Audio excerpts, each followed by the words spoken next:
ವಚಿಸಿ ಅನುಭವಿಯಾಗದವ ಪಿಶಾಚಿಯಯ್ಯ, ವಚಿಸಿ ಅನುಭವಿಯಾದವ ಪಂಡಿತನಯ್ಯ. ವಿದ್ಯೆ ಎಂಬುದು ಅಭ್ಯಾಸಿಕನ ಕೈವಶ, ಅವಿದ್ಯೆ ಎಂಬುದು ಸರ್ವರಲ್ಲಿ ವಶ. ವಿದ್ಯಾ ವಿದ್ಯೆಯ ನೆನೆದು ಜಗದ್ವೇದ್ಯನಾಗಬಲ್ಲಡೆ, ಮಹಾಪಂಡಿತ ನೋಡ ಕಪಿಲ ಸಿದ್ಧ ಮಲ್ಲಿಕಾರ್ಜುನ. ಸಿದ್ದರಾಮೇಶ್ವರರ ವಚನದಂತೆ ಈ ದಿನ ನಾವೇನಾದ್ರೂ ಬಸವಣ್ಣನವರ ಬಗ್ಗೆ, ಬಸವಾದಿ ಪ್ರಮಥರ ಬಗ್ಗೆ, ನಾವು ವಚನ ಸಾಹಿತ್ಯದ ಬಗ್ಗೆ ತಿಳಿದುಕೊಂಡ್ರೆ ನಮ್ಮ ಜೀವನ ಪಾವನ ಆಗುತ್ತೆ, ಸಾಕ್ಷಾತ್ಕಾರವಾಗುತ್ತೆ.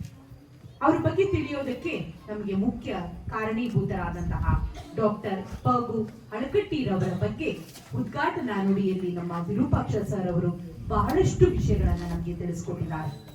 ಬಸವಣ್ಣನವರು 12ನೇ ಶತಮಾನದಲ್ಲಿ ಇದ್ರು ಅನ್ನೋದು ನಮಗೆ ಗೊತ್ತು.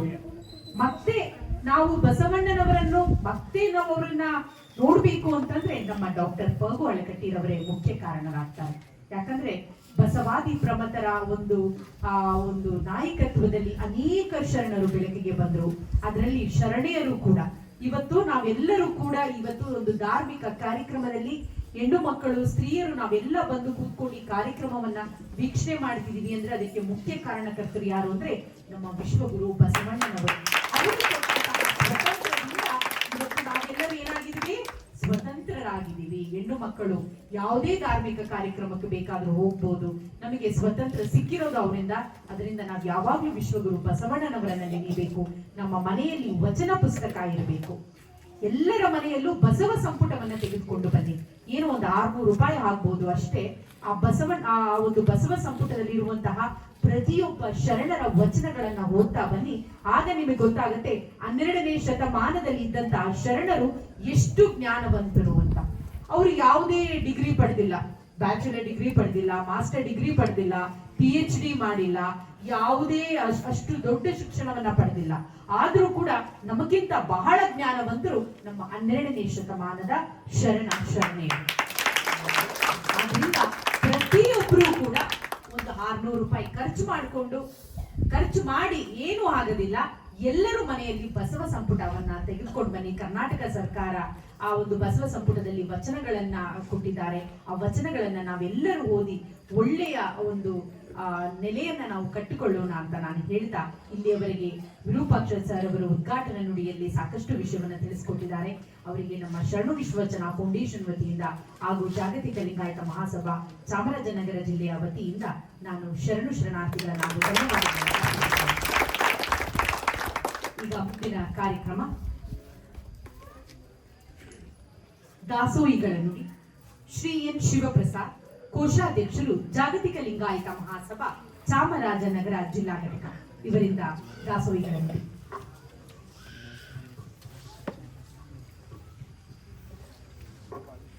ಓಂ ಶ್ರೀ ಗುರುಬಸವಲಿಂಗಾಯ ನಮಃ.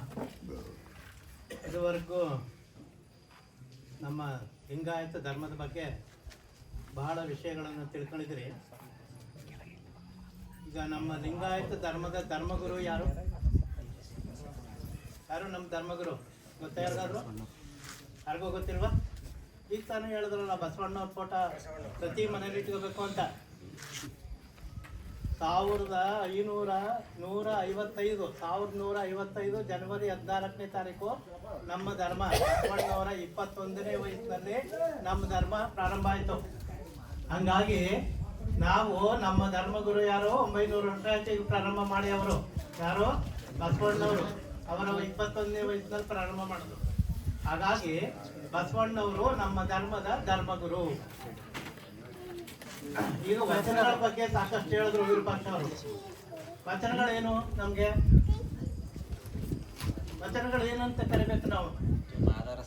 ಬೈಬಲ್ ಅಂತ ಹೇಳಿದ್ರು, ಪುರಾಣ ಅಂತ ಹೇಳಿದ್ರು. ಅವೆಲ್ಲ ಏನು?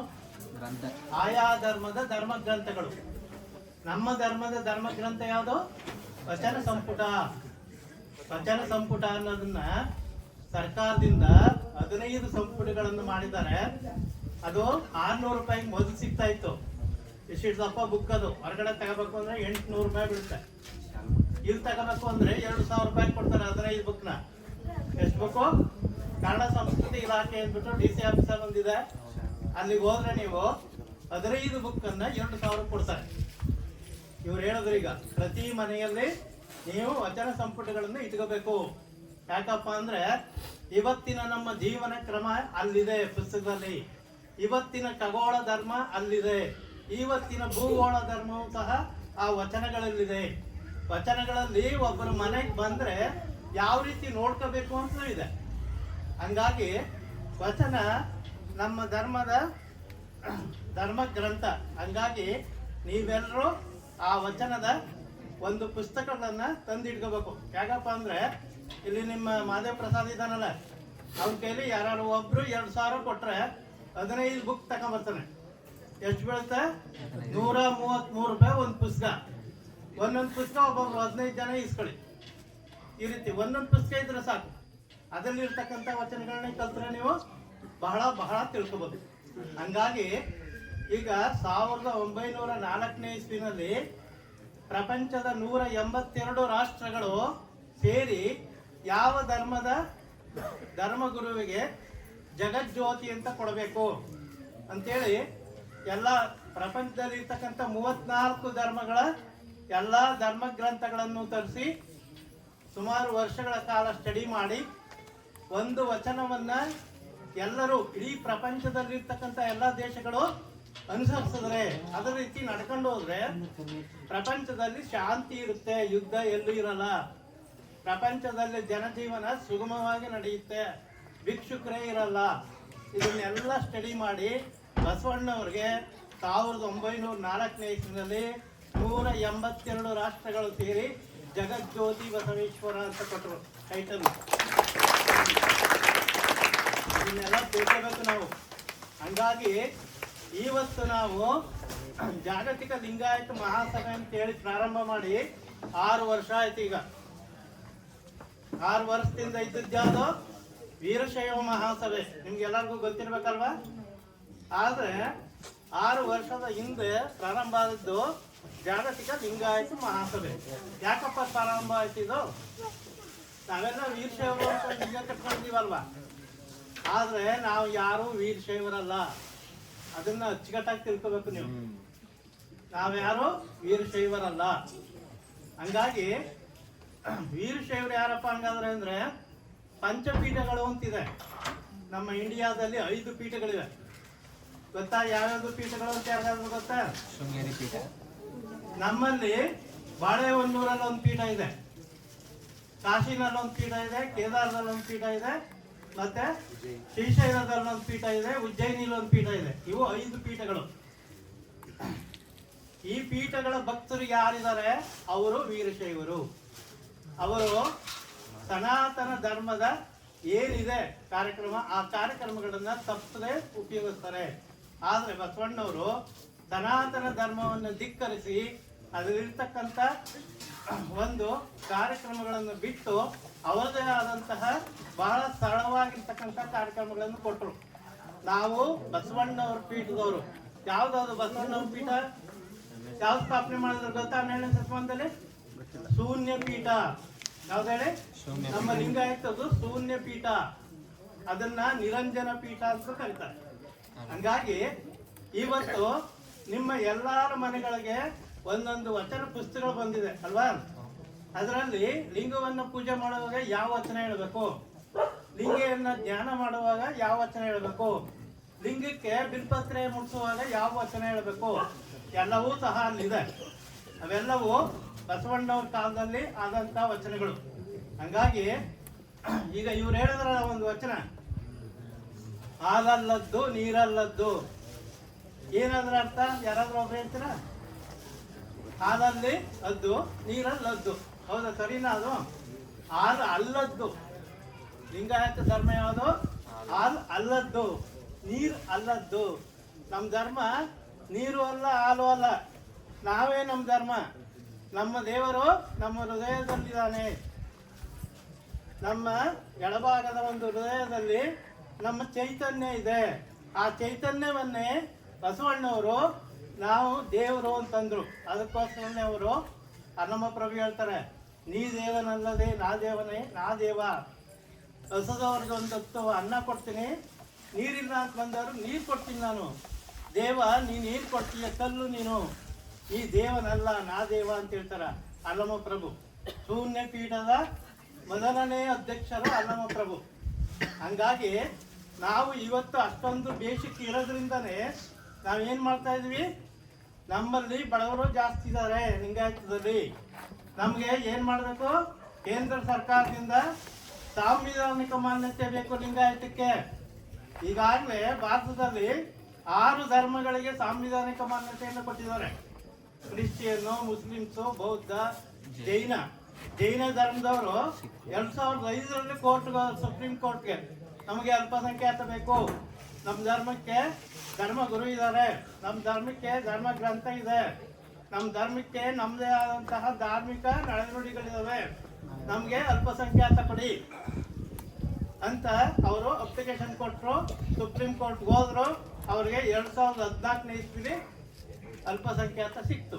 ಅವರಲ್ಲಿ ಯಾರು ಬಡವರಿಲ್ಲ. ಅವರಲ್ಲಿ ಅವ್ರಿಗೆಲ್ಲ ಈಗ 3 ಎಕರೆ ಜಮೀನು ಇದ್ರೆ ಬಾವಿ ಫ್ರೀ, ಅದಕ್ಕೆ ಸೋಲಾರ್ ಬೇಲಿ ಫ್ರೀ, ಅದಕ್ಕೆ ಬಂಡ್ ಹಾಕ್ಸ್ಕೊಳ್ಳೋಕ್ಕೆ ದುಡ್ಡು. ಈ ರೀತಿ ಅವ್ರ ಮಕ್ಕಳುಗಳು ಯಾವುದೇ ಸ್ಕೂಲಲ್ಲಿ ಅಥವಾ ಹಾಸ್ಟೆಲಲ್ಲಿ ಎಲ್ಲರೂ ಓದ್ತಾ ಇರ್ರಿ, ಒಂದು ತಿಂಗಳಿಗೆ 1400 ರೂಪಾಯಿ 1500 ರೂಪಾಯಿ ದುಡ್ಡನ್ನ ಊಟಕ್ಕೆ ಅಂದ್ಕೊಳ್ತಾರೆ. ಮನೇಲಾರು ಓದ್ಲಿ, ಹಾಸ್ಟೆಲ್ಲಾರು ಓದ್ಲಿ, ಅವ್ರಿಗೆ ಎಲ್ಲಾರು ಇರಲಿ, ಬೀಜಲಾರು ಇರಲಿ, 10 ತಿಂಗಳಿಗೆ 15,000 ರೂಪಾಯಿ ಅವ್ರ ಮಕ್ಕಳಿಗೆ ಸಿಗುತ್ತೆ. ನಮ್ಮ ಮಕ್ಕಳಿಗೆ ಏನು ಸಿಗುತ್ತೆ? ಏನೂ ಸಿಗಲ್ಲ. ಹಂಗಾಗಿ ನಾವು ಸಹ ಜಾಗತಿಕ ಲಿಂಗಾಯತ ಮಹಾಸಭೆ ಅಂತ ಪ್ರಾರಂಭ ಮಾಡಿ ಉಚ್ಚ ನ್ಯಾಯಾಲಯದ ನ್ಯಾಯಮೂರ್ತಿಯಾದಂತಹ ನಾಗಮೋಹನ್ ದಾಸ್ ಅವ್ರ ಕೈಲಿ ಒಂದು ರಿಪೋರ್ಟ್ ಅನ್ನ ಹಾಕ್ಸಿದೀವಿ. 2018 ಮಾರ್ಚ್ 22ನೇ ತಾರೀಕು ಕೇಂದ್ರ ಸರ್ಕಾರಕ್ಕೆ ಹೋಗಿದೆ. ಅದು ಲಿಂಗಾಯತ ಧರ್ಮಕ್ಕೆ ಅಲ್ಪಸಂಖ್ಯಾತ ಬೇಕು. ನಮಗೂ ಸಹ ಕೇಂದ್ರ ಸರ್ಕಾರದ ಎಲ್ಲ ಬೆನಿಫಿಟ್ಗಳು ಬೇಕು. ರೈತರಿಗೆ ಬಿತ್ತನೆ ಬೀಜ, ನೇಗಿಲು, ಕುಡುಗು, ಟ್ರ್ಯಾಕ್ಟ್ರು ಏನೇ ಆದರೂ ಸಬ್ಸಿಡಿ ಬೇಕು. ನಮ್ಮ ಮಕ್ಕಳುಗಳಿಗೆ ಫೀಸ್ ಕಡಿಮೆ ಆಗಬೇಕು. ನಮ್ಮ PUC ಮಕ್ಕಳುಗಳು 50ರಿಂದ 60 ತೆಗೆದ್ರೆ ಸಾಕು, ನಮಗೆ ಮೆಡಿಕಲ್ಲು, ಎಂಜಿನಿಯರು ಫ್ರೀ ಸೀಟ್ ಬೇಕು. ಎಲ್ಲ ಅಲ್ಪಸಂಖ್ಯಾತಕ್ಕೂ ಇಷ್ಟು ಇದೆ, ನಾ ಹೇಳೋದಷ್ಟು ಇದೆ. ನಾವು ಒಂದೊಂದು ಪೇಪರ್ ಕೊಟ್ವಿ ನೋಡಿ ನಿಮಗೆ ಮನೆಗೆ ಓದಿ ಅಂತ. ಅದರಲ್ಲಿ ಏನೇನು ನೀವು ಮುಂದಿನ 27ನೇ ಒಂದು ಇಸ್ವಿನಲ್ಲಿ ಕೇಂದ್ರ ಸರ್ಕಾರದಿಂದ ಮನೆಗೆ ಒಬ್ರು ಮೇಷ್ಟ್ರ ಮೇಡಮ್ ಬರ್ತಾರೆ. ಆವಾಗ ಏನ್ ಬರೆಸ್ಬೇಕು ನೀವು? ಲಿಂಗಾಯತ ಧರ್ಮ ಅಂತ ಬರೆಸ್ಬೇಕು. ಇತರೆ ಅನ್ನೋ ಕಾಲಮಲ್ಲಿ ಲಿಂಗಾಯತ ಧರ್ಮ ಅಂತ ಬರೆಸ್ಬೇಕು. ಅದರಲ್ಲಿ ಅಲ್ಲಿಂದ ತಳಗಡೆ ಒಂದು ಕಾಲಮ್ ಇರುತ್ತೆ, ಆ ಕಾಲಮಲ್ಲಿ ಪಂಗಡ ಅಂತ ಇರುತ್ತೆ. ಪಂಗಡದಲ್ಲೂ ಸಹ ನಾವೆಲ್ಲರೂ ಲಿಂಗಾಯತ ಅಂತ ಬರೆಸ್ಬೇಕು. ನಾಗಮೋಹನ್ ದಾಸ್ ಕೊಟ್ಟಿರೋ ವರದಿ ಪ್ರಕಾರ ನಮ್ಮ ಲಿಂಗಾಯತದಲ್ಲಿ 102 ಪಂಗಡಗಳಿವೆ. ನಮ್ಮದು ಮಾತ್ರ ಲಿಂಗಾಯತ ಮಾತ್ರ ಧರ್ಮ. ಇನ್ನು ಉಳಿದವು ಪಂಗಡಗಳು ಯಾವ್ದಿದೆ? ಅಜಾಮ್ಸ್ ಇದ್ದಾರೆ, ಅಂಬಿಗರಿದ್ದಾರೆ, ಹೂಕಟ್ಟವರಿದ್ದಾರೆ, ಚಪ್ಪಲಿ ಹೊಲೆಯವರಿದ್ದಾರೆ, ವೀರಶೈವರಿದ್ದಾರೆ ಮತ್ತು ಆರಾಧ್ಯರುಗಳು ಸಹ ಅದರಲ್ಲಿದ್ದಾರೆ. ಇದು ಕೇಂದ್ರ ಸರ್ಕಾರ ಸಂಶೋಧನೆ ಮಾಡಿರ್ತಕ್ಕಂಥ ವರದಿ. ನಾನು ನಾಗಮೋಹನ್ ದಾಸ್ ಮಾಡಿರೋದಲ್ಲ. ಕೇಂದ್ರ ಸರ್ಕಾರ 102 ಪಂಗಡಗಳು ಬಸವಣ್ಣವ್ರ ಧರ್ಮದಲ್ಲಿ ಇದೆ ಅಂತ ಹೇಳಿದೆ. ಆ ಪಂಗಡದವರು ಸಹ ಇತರೆ ಕಾಲಮಲ್ಲಿ ಲಿಂಗಾಯತ ಧರ್ಮ ಅಂತ ಬರೆಸಿ, ಅದರಿಂದ ತಳಗಡೆ ಇರ್ತಕ್ಕಂಥ ಪಂಗಡದ ಕಾಲಮಲ್ಲಿ ವೀರಶೈವ ಅಂತಲೋ, ಆರಾಧ್ಯ ಅಂತಲೋ, ನಾನು ಅಜಾಮ ಅಂತಲೋ, ನಾನು ವಿಶ್ವಕರ್ಮ ಅಂತಲೋ ಏನೋ ಬರೆಸ್ಬೇಕು. ಲಿಂಗಾಯತ ಧರ್ಮ ಅನ್ನೋದು ಮಾತ್ರ ಮರೆಯಂಗಿಲ್ಲ. ನಮ್ಮೆಲ್ಲರ ಒಗ್ಗಟ್ಟನ್ನ ಕೇಂದ್ರ ಸರ್ಕಾರಕ್ಕೆ ನಾವು ತೋರಿಸ್ಬೇಕು ಅಂದ್ರೆ ನಾವೇನ್ ಬರೆಸ್ಬೇಕು? ಲಿಂಗಾಯತ ಧರ್ಮ. ಇದನ್ನೇ ನಾವು ಪ್ರಿಂಟ್ ಮಾಡಿ ನಿಮಗೆ ಕೊಟ್ಟಿರೋದು. ಹಿಂದ್ಗಡೆ ಎಲ್ಲ ನಮ್ಗೆ ಏನೇನು ಉಪಯೋಗ ಆಗುತ್ತೆ ಅಂತೆಲ್ಲ ಅಲ್ಲಿದೆ. ಹಂಗಾಗಿ ನಮ್ಮ ಮಕ್ಕಳು ಮುಂದಿನ ಪೀಳಿಗೆ ಜೈನ ಧರ್ಮಕ್ಕೆ 5ನೇ ಇರೋದಕ್ಕೆ 14 ಸಿಕ್ತು. ಎಷ್ಟು ವರ್ಷ ಆಯ್ತು? 9 ವರ್ಷ ಆಯ್ತು ಅವ್ರಿಗೆ ಸಿಗ್ಬೇಕಾದ್ರೆ. ನಮಗೆ 10 ವರ್ಷ ಆಗ್ಬೋದು, 15 ವರ್ಷ ಆಗ್ಬೋದು. ಈಗ ನಾವು ಸುಪ್ರೀಂ ಕೋರ್ಟಿಗೆ ಕೊಟ್ಟು ಇದಕ್ಕೆ ಲೋಕಸಭೆಗೆ ಕಳಿಸಿದೀವಿ. ಆ ರಿಪೋರ್ಟ್ಸ್ ವಾಪಸ್ ಬರೋಗಂಟ ನಾವು ಕೋರ್ಟ್ಗೆ ಹೋಗಂಗಿಲ್ಲ. ಆ ರಿಪೋರ್ಟ್ಸ್ ವಾಪಸ್ ಬಂದ ತಕ್ಷಣ ನಾವು ಸುಪ್ರೀಂ ಕೋರ್ಟ್ಗೆ ಹೋಗೋದಕ್ಕೆ ರೆಡಿ ಆಗಿದ್ದೀವಿ. ನಮ್ಮ ಧರ್ಮವನ್ನ ಸ್ಥಾಪನೆ ಮಾಡಿದವರು ಯಾರು? ಲಿಂಗಾಯತ, ಜಾಗತಿಕ ಲಿಂಗಾಯತನ ಶಿವಾನಂದ್ ಜಾಮದಾರ್ ಅಂತ ಹೇಳಿ ಒಬ್ರು IAS ಆಫೀಸರ್ ಪ್ರಾರಂಭ ಮಾಡಿದ್ರು. ಅವರು ಲಿಂಗಾಯತ ಧರ್ಮದ ಧರ್ಮ ಚಿಂತಕರು. ನಮ್ಮ ಮುಂದಿನ ಪೀಳಿಗೆಗೆ ಏನಾದ್ರು ಒಂದು ನಾವು ಮಾಡ್ಲಿಕ್ಕೆ ಹೋಗ್ಬೇಕು, ನಮ್ಮ ಹೆಸರನ್ನ ಅವರು ಹೇಳ್ಬೇಕು ಅಂತೇಳಿ ಅವರು ಪ್ರಾರಂಭ ಮಾಡಿದ್ರು. ಅವ್ರು ಈಗಾಗಲೇ ಸುಪ್ರೀಂ ಕೋರ್ಟ್ ಸಾಕ್ಷಿಗಳು ಕೊಡ್ಬೇಕಲ್ಲ, 15 ಬುಕ್ಗಳನ್ನು ಇಂಗ್ಲಿಷಲ್ಲಿ ಬರ್ತಿದ್ದಾರೆ. ಲಿಂಗಾಯತರು ಹಿಂದೂಗಳಲ್ಲ, ಲಿಂಗಾಯತರು ವೀರಶೈವರಲ್ಲ, ಈ ಥರ ಎಲ್ಲ 15 ಬುಕ್ಗಳನ್ನು ಇಂಗ್ಲಿಷಲ್ಲಿ ಬರೆದಿದ್ದಾರೆ. ಅದನ್ನ ಕನ್ನಡಕ್ಕೆ ಗೋರು ಚನ್ನಬಸಪ್ಪನವರು ತರ್ಜಮೆ ಮಾಡಿದ್ದಾರೆ. ಅದು 50 ರೂಪಾಯಿ, 60 ರೂಪಾಯಿ, 100 ರೂಪಾಯಿ ಸಿಗಬೇಕು ನಿಮಗೆಲ್ಲ, ನೀವೆಲ್ಲ ಓದಬೇಕು ಅನ್ನೋ ದೃಷ್ಟಿಯಲ್ಲಿ ಮಾಡಿದ್ದಾರೆ. ಹಂಗಾಗಿ ನಮ್ಮ ಎಲ್ಲ 102 ಪಂಗಡಗಳಲ್ಲಿ ಈಗಾಗಲೇ ಒಂದು 42 ಪಂಗಡಗಳಲ್ಲಿ ಮೀಸಲಾತಿ ಸಿಕ್ಬಿಟ್ಟಿದೆ. ಆದರೆ ಇದೇನಪ್ಪ ಇದೊಂದು ವಸ್ತು ಅಂದರೆ ಇದು ಸಿಕ್ಕುತ್ತೆ, ಆ ಮೀಸಲಾತಿನೂ ಹೋಗಲ್ಲ, ಇದು ಸಹ ಸಿಗುತ್ತೆ. ಅಂದರೆ ಇದಕ್ಕೆ 10-15 ವರ್ಷ ಬೇಕು. ಸಿಕ್ಕಿದ ತಕ್ಷಣ ನಮ್ಮ ಧರ್ಮೀಯರು ಕೆಲಸ ಜಾಸ್ತಿ ಆಗುತ್ತೆ.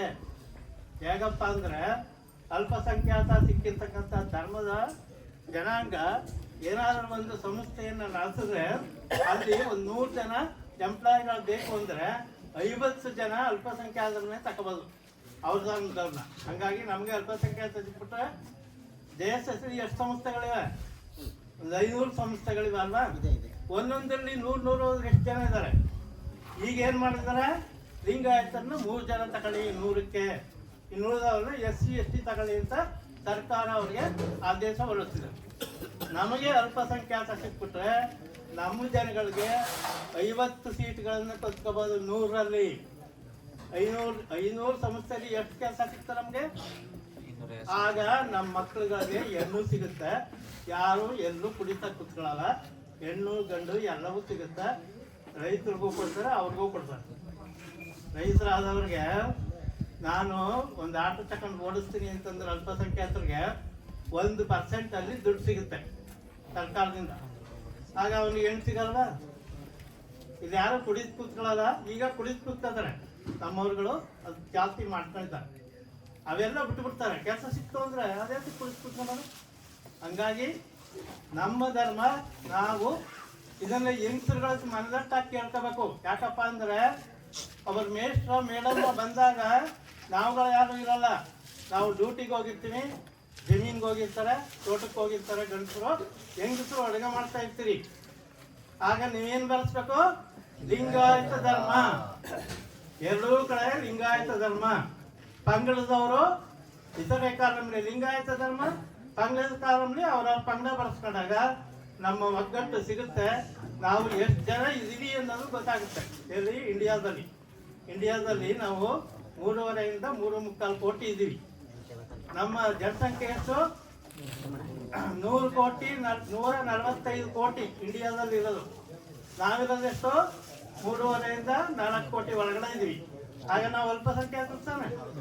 ಹಂಗಾಗಿ ನಾವೆಲ್ಲರೂ ಕರೆಕ್ಟಾಗಿ ಲಿಂಗಾಯತ ಧರ್ಮ ಅಂತ ಬರೆಸಿದಾಗ ನಾವು ಕೊಟ್ಟಿರೋ ವರದಿಗೆ ಸಪೋರ್ಟ್ ಆಗುತ್ತೆ. ಹೌದು, ಎಲ್ಲರೂ ಲಿಂಗಾಯತ ಇದ್ದಾರೆ. ಆಮೇಲೆ ಇನ್ನೊಂದು ಏನಪ್ಪ ಮಾಡಬೇಕು ನೀವು ಅಂತಂದ್ರೆ, ನೀವು ಒಂದೊಂದು ಇನ್ಶೂರೆನ್ಸ್ ತಗೋಬೇಕು ಪ್ರತಿ ಮನೆಗೆ. ಬರೀ 500 ರೂಪಾಯಿ ಕೊಟ್ಟು ನಾವು ಸುಪ್ರೀಂ ಕೋರ್ಟ್ಗೆ ಹೋಗ್ಬೇಕಾದ್ರೆ ಸುಮ್ಮನೆ ಹೋಗೋಕ್ಕಾಗಲ್ಲ. ಗೊತ್ತದ ನಮ್ಗೆ ಕೋರ್ಟ್ ಏನು ಅಂತ? 3 ಜನ ಲಾಯರ್ಗಳನ್ನ ಅಪಾಯಿಂಟ್ ಮಾಡಿದ್ವಿ ಈಗಾಗಲೇ. ಆ ಲಾಯರ್ಗಳು ಎಲ್ಲವನ್ನು ಸ್ಟಡಿ ಮಾಡ್ತಾ ಇದ್ದಾರೆ. ಅಲ್ಲಿಗೆ ಹೋದ ತಕ್ಷಣ ಅವ್ರು ಹೇಳ್ಬೇಕಲ್ಲ, ಅವ್ರು ಏನು ಕೊಡ್ಬೇಕು? ಹಂಗಾಗಿ ನಿಮ್ಮಲ್ಲಿ ಎಷ್ಟು ಮನೆಗಳಿವೆ, ಮನೆಗೆ 500 ರೂಪಾಯಿ ಒಂದು ಮೆಂಬರ್ಶಿಪ್ ತಗೊಳ್ಳಿ. ಜಾಗತಿಕ ಲಿಂಗಾಯತ ಮಹಾಸಭೆಗೆ ಒಂದು ಮೆಂಬರ್ಶಿಪ್ಪು. ಆ 500 ರೂಪಾಯಿ ನಮಗೆ ನಿಮಗೆ ಪ್ರಯೋಜನ ಆಗಲ್ಲ. ಯಾಕಂದ್ರೆ ಇನ್ನು 10 ವರ್ಷ ಆಗೋದು ಸಿಗೋದು ನಮಗೆ. ಸಿಕ್ಕಿದಾಗ ನಮ್ಮ ಮಕ್ಕಳು ಮೊಮ್ಮಕ್ಕಳು ಯಾರಿದ್ದಾರೆ ಅವ್ರಿಗೆ ಒಳ್ಳೆ ಪ್ರಯೋಜನ ಆಗುತ್ತೆ. ಹಂಗಾಗಿ ನಾನು ಇಷ್ಟನ್ನ ಹೇಳಿ ನಿಮ್ಗೆ ಇಷ್ಟನ್ನು ಹೇಳೋಕ್ಕೋಸ್ಕರನೇ ನಾನು ಬಂದೆ. ಬಾಗು ಅಳಕಟ್ಟಿ ಬಗ್ಗೆ ನಮ್ಮ ಡಾಕ್ಟರ್ ವಚನ ಕುಮಾರಸ್ವಾಮಿ ಅವರು ಹೇಳ್ತಾರೆ ಈಗ, ಅದಲ್ಲದೆ ನಮ್ಮ ವಿರೂಪಾಕ್ಷ ಅವರು ಹೇಳಿದ್ದಾರೆ.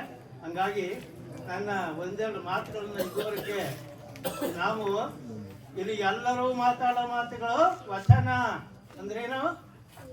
ಸತ್ಯವಾದ ನುಡಿಗಳು. ಯಾರೂ ಭಾಷಣ ಮಾಡ್ತಾ ಇಲ್ಲ, ಎಲ್ಲವೂ ನಡೆದಿರ್ತಕ್ಕಂಥದ್ದು ಇತಿಹಾಸ. ಪುರಾಣ ಅಂತಂದ್ರೆ ಏನು? ಪುರಾಣ ಅಂದ್ರೆ ಅದೇ ಬೇರೆ. ಗಣಪತಿ ಪುರಾಣ ಅಲ್ವಾ? ಅಯ್ಯಪ್ಪ ಪುರಾಣ. ಯಾಕೆ ಪುರಾಣ ಅಂತೀರಿ? ಯಾರಿಗಾರು ಗೊತ್ತಾ? ವೈಜ್ಞಾನಿಕತೆ ಅದರಲ್ಲಿಲ್ಲ ಅಲ್ವಾ? ಗೊತ್ತು ತಾನೆ? ಗೊತ್ತಾ? ಹೇಳ್ಬೇಕಾದ್ನು ಗಣಪತಿಗೆ ನೀವೆಲ್ಲರೂ ಕೈ ಮುಗಿತೀರಿ ಅಲ್ವಾ? ಅದಕ್ಕೆ ಪೂಜೆ ಮಾಡ್ತೀರಿ. ಮೊದಲು ಗಣಪತಿಗೆ ಪೂಜೆ ಮಾಡಬೇಕು. ಯಾಕೆ ಹುಟ್ಟಿದ ಗಣಪತಿ ಗೊತ್ತಾ? ಯಾಕಾದ್ರು ಕಥೆಯಲ್ಲಿ ಇವೆಯಲ್ಲ, ಪುರಾಣ ಅಂದ್ರೆ ಕತೆ. ಪಾರ್ವತಿ ಮೈ ತಿಕ್ಕಿದ್ಲು, ಅಲ್ಲಿ 2 kg ಮಣ್ಣು ಬಂತು. ಆ 2 kg ಮಣ್ಣಲ್ಲಿ ಒಂದು ಮನುಷ್ಯನ ಮಾಡ್ದ. ನಾನು ಸ್ನಾನ ಮಾಡ್ತೀನಿ, ನಮ್ದು ಸ್ನಾನದ ಮನೆಗೆ ಬಾಗಿಲ್ಲ, ನೀನು ಇಲ್ಲಿ ನೋಡ್ತಾ ನಿಂತ್ಕೋ, ಗಂಡಸರನ್ನ ಒಳಗೆ ಬಿಡ್ಬೇಡ ಅಂದ. ಸತ್ಯನ ಇದು? ಸ್ನಾನದ ಮನೆಗೆ ಬಾಗಿಲ್ಲಲ್ವಾ? ಸಾಮಾನ್ಯ ಜನಗಳೇನೋ ವಾರಿ ಕೇಳ್ತಾ ಸ್ನಾನ ಮಾಡ್ತೀವಪ್ಪ, ಶುಕ್ರವಾರ ಮತ್ತೆ ಸೋಮವಾರ ಅಲ್ವಾ? ಪಾರ್ವತಿ ಎಷ್ಟು ವರ್ಷ ಸ್ನಾನ ಮಾಡಿಲ್ಲ? ಒಂದು 2 kg ಮಣ್ಣು ಬರ್ಬೇಕಾದ್ರೆ ಸಿಕ್ಕಿದ್ರೆ ಎಷ್ಟು ವರ್ಷ ಮಾಡಲಿಲ್ಲ ಅವಳು. ಆಮೇಲೆ ಏನಾಯ್ತು? ಅವರಪ್ಪ ಯಾರು? ಈಶ್ವರ. ಈಶ್ವರ ಅಂದ್ರೆ ಹೇಳು ಏನಂತೀವಿ ನಾವು? ಕೈ ಮುಗಿತೀವಿ. ನಾವೇ ಕೈ ಮುಗಿಬೇಕು ಅವನಿಗೆ? ಗೊತ್ತಿಲ್ವಾ ನಿಮ್ಗೆ? ಈಶ್ವರನ್ಗೆ ಲಿಂಗ ಕಟ್ಟಿಲ್ಲ, ಅವನು ಜನವಾರ ಹಾಕಿರೋದು. ಗಣಪತಿಗೆ ಜನವಾರ ಹಾಕಿರೋದು, ಲಿಂಗ ಕಟ್ಟಿಲ್ಲ. ಮೊದಲನೇ ದೇವರು ಅಂತ ಕೈ ಮುಗಿದಿರಿ ನೀವು ಅಲ್ವಾ? ಹಂಗಾಗಿ ಅವ ಎಲ್ಲವನ್ನು, ಪ್ರಪಂಚವನ್ನು ಅವನ ಮನಸ್ಸಿನಲ್ಲಿ ಇಟ್ಕೊಂಡಿರ್ತಕ್ಕಂಥವನಿಗೆ ನಾನು ಹೆಂಡತಿ ಒಂದು ಮಗು ಮಾಡಿದ್ದಾಳೆ ಅಂತ ಗೊತ್ತಿಲ್ವಾ? ಬಂದ ತಕ್ಷಣ ಕತ್ತು ತೆಗೆದ್ಬಿಡ್ತಾನೆ ಒಳಗ್ತದೆ. ಸತ್ಯವಾದ ಮಾತು. ಆವತ್ತಾನು ಮಾಡಿ ನಿಲ್ಸಿದ್ದಾರೆ. ಅದಕ್ಕೆ ಏನ್ ಮಾಡ್ತಾರೆ? ಉತ್ತರ ದಿಕ್ಕಿನಲ್ಲಿ ಬಿದ್ದಿರ್ತಕ್ಕಂಥ ಆನೆ ಕತ್ತನ್ನು ತಂದು ನೋಡಬೇಕು. ಅಲ್ಲಿ ಎಷ್ಟು kg ಮಣ್ಣಿತ್ತಪ್ಪ? 2 kg ತಡೀತದ ಆನೆ ಕತ್ತು. ಇದನ್ನೆಲ್ಲ ಸುಳ್ಳನ್ನ ನಂಬ್ಕೊಂಡು ನೀವು ಏನ್ ಮಾಡ್ತೀರಿ? ಕುಣಿತೀರಿ. ಪೂಜೆ ಮಾಡ್ತೀರಿ, ಕುಣಿತೀರಿ ಅಲ್ವಾ? ದಯವಿಟ್ಟು ನಮ್ಮ ಧರ್ಮ ವೈಜ್ಞಾನಿಕವಾದ ಧರ್ಮ. ಬಸವಣ್ಣವರು ನೀನೇ ದೇವರು, ನಿನ್ನ ಒಂದು ಹೃದಯದಲ್ಲಿ ನಿನ್ನ ಜ್ಯೋತಿ ಈ ರೀತಿ ಹೊಳ್ತಾ ಇದೆ. ಅದಕ್ಕೋಸ್ಕರ ನೀನು ನಿನ್ನ ಹೆಬ್ಬೆಟ್ಟಿನ ಗಾತ್ರಕ್ಕಿಂತ ಜಾಸ್ತಿ ಲಿಂಗವನ್ನ, ದಪ್ಪನಾಗಿರ್ತಕ್ಕಂಥ ಲಿಂಗವನ್ನ ಮಾಡಿಸ್ಕೋಬೇಕು. ಮಾಡಿಸ್ಕೊಂಡು ದಿನ ನೀನು ಅದನ್ನ ಪೂಜೆ ಮಾಡ್ತಾ, ಪೂಜೆ ಮಾಡೋದೇ ಬೇಡ. 8ನೇ ವಯಸ್ಸಿಗೆ ಎಲ್ಲಾ ಧರ್ಮಗಳು 8ರಿಂದ 12ನೇ ವಯಸ್ಸಿಗೆ ಧರ್ಮಕ್ಕೆ ಸೇರಿಸ್ಕೊತಾರೆ. ಆದ್ರೆ ನಮ್ಮಲ್ಲಿ ಲಿಂಗಾಯತರಲ್ಲಿ ಹೆಣ್ಣು ಗಂಡು ಇಬ್ಬರಿಗೂ ಧರ್ಮ ಸಂಸ್ಕಾರ ಕೊಡೋದ್ರಿಂದ ತಾಯಿಯ ಹೊಟ್ಟೆಯಲ್ಲಿರುವ ಮಗುವಿಗೆ ನಾವು ಸಂಸ್ಕಾರ ಕೊಡ್ತೀವಿ. ತಾಯಿ ಕೈಗೆ ಅವ್ರ ಅಪ್ಪನ ಮನೆಗೆ ಕಳಿಸುವಾಗ ಅವ್ರ ಕೈಗೆ ಲಿಂಗ ಇಟ್ಟು ಬುದ್ಧಿಯವ್ರ ಹತ್ರ ಸ್ಪರ್ಶ ಮಾಡಿಸಿ ಅವಳು ಕೋರೊಳಗ ಎಲ್ಲಿಗೋ ಕಟ್ತೀವಿ. ಮಗು ಹೊರಗಡೆ ಬಂದಾಗ ಆ ಮಗು ಕಟ್ತೀವಿ. ಇದು ಸತ್ಯನ? ಮಾಡ್ತಿದ್ದೀರ ಎಲ್ಲರೂ? ಯಾರು ಮಾಡಲ್ಲ. ಯಾಕಪ್ಪ ಹಿಂಗ್ ಮಾಡ್ತೀವಿ ಅಂದ್ರೆ, ನಾವು ಮುಗಿಸಿ ಹೆಣ್ಣಿಗೂ ಬೇಕು ಗಂಡಿಗೂ ಬೇಕು. ಗಂಡಿನ ಆತ್ಮ ಹೆಣ್ಣಿನ ಆತ್ಮ, ಹೆಣ್ಣು ಅಲ್ಲ ಗಂಡು ಅಲ್ಲ. ನಮ್ಮ ಆಕೃತಿಗಳನ್ನ ನೋಡಿ ನಾವು ಹೆಣ್ಣು ಅನ್ಕೋತೀವಿ, ಗಂಡು ಅನ್ಕೋತೀವಿ. ಆದ್ರೆ ನಮ್ಮ ಮನಸ್ಸಿಗೆ, ನಮ್ಮ ಆತ್ಮಕ್ಕೆ ಆಕೃತಿ ಇದೆಯಾ? ಹೆಣ್ಣು ಅಂತೀವ, ಅದನ್ನ ಗಂಡು ಅಂತೀವ? ಅದನ್ನೇ ತಿಳ್ಕೊಂಡು ಬಸವಣ್ಣವ್ರು ಏನ್ ಮಾಡಿದ್ರು? ಅಲ್ಲಿ ವೈಜ್ಞಾನಿಕತೆ ಇದೆ. ನೀವು ಈ ಲಿಂಗವನ್ನು ಪೂಜೆ ಮಾಡೋದ್ರಿಂದ ನಿಮ್ಮ ಕಣ್ಣಲ್ಲಿ ಪೊರೆ ಬರಲ್ಲ. ಏನ್ ಬರಲ್ಲ? ಪೊರೆ ಬರಲ್ಲ. ಅಂದ್ರೆ ಪ್ರತಿದಿನ 10 ನಿಮಿಷ ನೋಡ್ಬೇಕು ನೀವು. ಪೂಜೆ ಮಾಡೋದೇ ಪರವಾಗಿಲ್ಲ. ಅದಕ್ಕೆ ಪ್ರಕೃತಿಯಲ್ಲಿ ಸಿಗ್ತಕ್ಕಂಥ ಗಿಡಮೂಲಿಕೆಗಳು 14 ರೀತಿಗೆ ಹಾಕಿ ನಿಮ್ ಕಂತೆ ಬಿಗಿದಿರ್ತಾರೆ. ಅದನ್ನ ಆದ್ರೆ ನೀವೇನ್ ಮಾಡ್ತೀರಿ? ಹೆಂಗಸರುಗಳು ಇಷ್ಟಪ್ಪ ಮಾಡಿಸ್ಕೊತೀರಿ. ಅದು ಹೆಂಗಸರುಗಳು ಯಾರು ಹಾಕಿದಾರೆ ಏನೋ ಗೊತ್ತಿಲ್ಲ. ನಮ್ಮ ಮಂತ್ರ ಗೊತ್ತಾ ಏನು ಅಂತ? ನಮ್ಮ ಮಂತ್ರ ಯಾವುದು? ನಮಃ ಶಿವಾಯ ಓಂ ಬಸವ. ಯಾವುದು ನಮ್ಮ ಮಂತ್ರ? ನಮಃ ಶಿವಾಯ ಓಂ ಬಸವ. ನೀವು ಶುದ್ಧೋದಕವನ್ನ ನೀವು ಕೈಗೆ ಹಾಕೋಬೇಕಾದ್ರೆ ನಮಃ ಶಿವಾಯ ಓಂ ಬಸವ ಅಂತ ಹಾಕಿ ಅದನ್ನ ಸೇವನೆ ಮಾಡಿ ನಂತರ ನೀವು ಕಾಫಿ ಕುಡಿಬೇಕು. ನಮ್ಮ ಧರ್ಮದಲ್ಲಿ ಇರೋದು ಅದು. ಆದ್ರೆ ನಾವು ಪೂಜೆ ಮಾಡೋದೇ ಇಲ್ವಾ ಏನೋ ಬೆಳಿಗ್ಗೆ ಹೊತ್ತು, ಹೌದಾ? ಹಂಗಾಗಿ ನೀವು ನನ್ನ ಪ್ರಕಾರ ಏನ್ ಬರ್ಸ್ಬೇಕು? ಲಿಂಗಾಯತ ಧರ್ಮ. ಇದನ್ನ ಅಚ್ಚುಕಟ್ಟಾಗಿ ಎಲ್ಲರೂ ಮನಸ್ಸಲ್ಲಿಟ್ಕೊಳ್ಳಿ. ನಿಮ್ಮ ಸ್ತ್ರೀಶಕ್ತಿ ಸಂಘಗಳಲ್ಲಿ ನೀವು ಪ್ರಚಾರ ಮಾಡಬೇಕಿತ್ತ. ಯಾರು ಬಂದಿಲ್ಲ ಅವ್ರಿಗೆ ಇಷ್ಟನ್ನು ಹೇಳಿ ಇಷ್ಟೊತ್ತವರೆಗೂ ಮಾತಾಡಕ್ಕೆ ನನಗೆ ಅವಕಾಶ ಕೊಟ್ಟಂತ ತಮ್ಮೆಲ್ಲರಿಗೂ, ವೇದಿಕೆ ಮೇಲಿರ್ತಕ್ಕಂಥ ಎಲ್ಲರಿಗೂ ನನ್ನ ಶರಣಾರ್ಥಿಗಳನ್ನು ಸಲ್ಲಿಸಿ ನನ್ನ ಒಂದೆರಡು ಮಾತುಗಳಿಗೆ ವಿರಾಮವನ್ನು ಹೇಳ್ತಾ ಇದ್ದೀನಿ.